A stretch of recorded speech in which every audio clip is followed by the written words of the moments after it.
guys! Good afternoon! So, dumating na po yung in-order kong Brazilian hair botox. Ayan. Ang pangit na kasi ng buhok ko. Kahit na mag-conditioner ako talagang kung hindi siya super dry yung oily na as in nagdidikit-dikit na yung hair ko. Ayun, gusto ko naman na bumalik sa dati yung hair ko na malambot, shiny. Kaya eto, nakita ko tong hair Brazilian botox. Ayan, in-order ko sa TikTok. Ano lang to? DIY Brazilian botox. Kaya maliit lang siya. So, 98 pesos ito.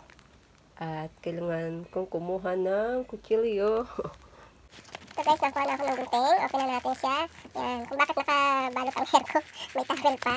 Kaliligo ko lang po. At after po na matuyo nito, ay lalagyan ko siya nitong Brazilian hair botox. Pag magpa-Brazilian ka sa salon, umaabot ng 1,300. Depende sa salon na pupuntahan mo. So ito siya guys. Ayan. So ang instruction po dito dapat, shampoohin ng 2 beses. And then patuyuin ng 70 to 80%.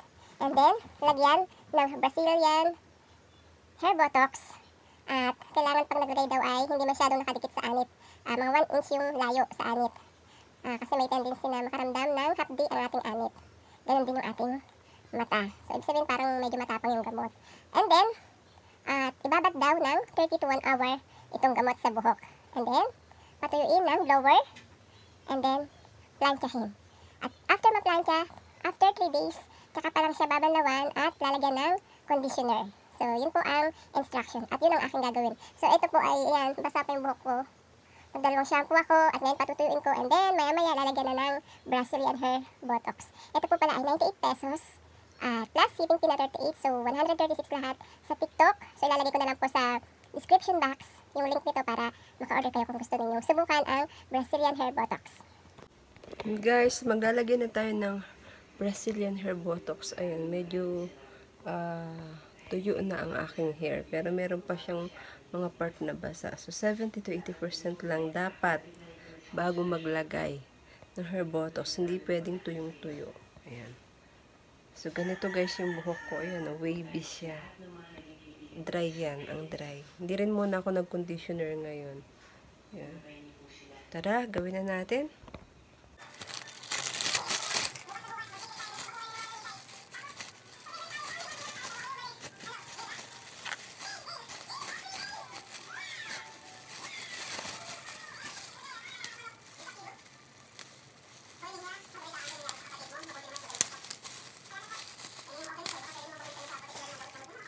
So, ayun guys, ito yung buhok ko. Ayun, para maabot lahat. Ako lang talaga to. Tapos, yan, maglalagay lang sa kamay ko. Actually, dapat talaga to by strand. Kaya lang ay ako lang talaga ngayon. Tsaka manipis naman yung buhok ko. Kaya carry lang. Kaya malagyan lahat. Tapos sa mata. Tapos sa mata guys. Pwede. Ayan.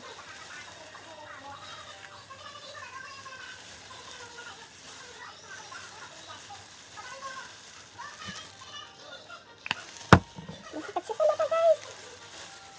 Dapat talaga may tagalagay pero wala kasi dalawang anak kong malis.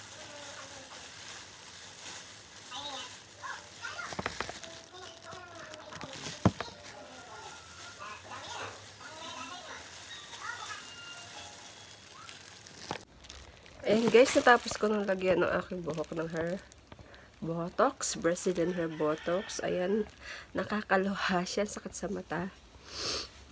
Ayan, so kailangan ko siya ibabad ng 1 oras. Pero, yung isang bote ay hindi ko inubos kasi trial pa lang naman to. Pag naging maganda, sa susunod, yan, ito naman ang aking gagamitin after 2 to 3 months. Sunod naman po, ibablower ko naman dyan ang aking buhok. Kailangan po na tuyong-tuyo ang aking buhok bago siya planchahin.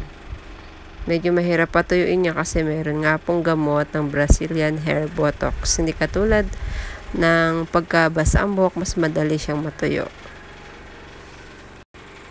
Next naman po, paplantyahin na po natin ang ating buhok para mas kumapit ang Brazilian Hair Botox sa ating hair. And then, after 3 days, tsaka naman siya babanlawan gamit ang conditioner. For the meantime, ayan lang po muna ang pinaka-last pagpaplantya ng ating buhok. Hello guys! Ito na po, natapos ko na ang aking pagbabrasilya ng aking buhok. Ayan, straight na siya. Mabait na siya. But after 3 days, babanlawan ko to and then mas makikita natin kung may effect pa rin yung Brazilian Hair Botox. Yung gamot sa aking hair. Kasi sabi nila ang Brazilian daw, hindi naman yung katulad ng reband na nagtatagal. So, after 3 days, tingnan natin. Siguro kahit papano, may changes pa rin dun sa damaged hair ko. Kahit mawala na yung pagka-plantya ng aking hair. So, tingnan natin after 3 days.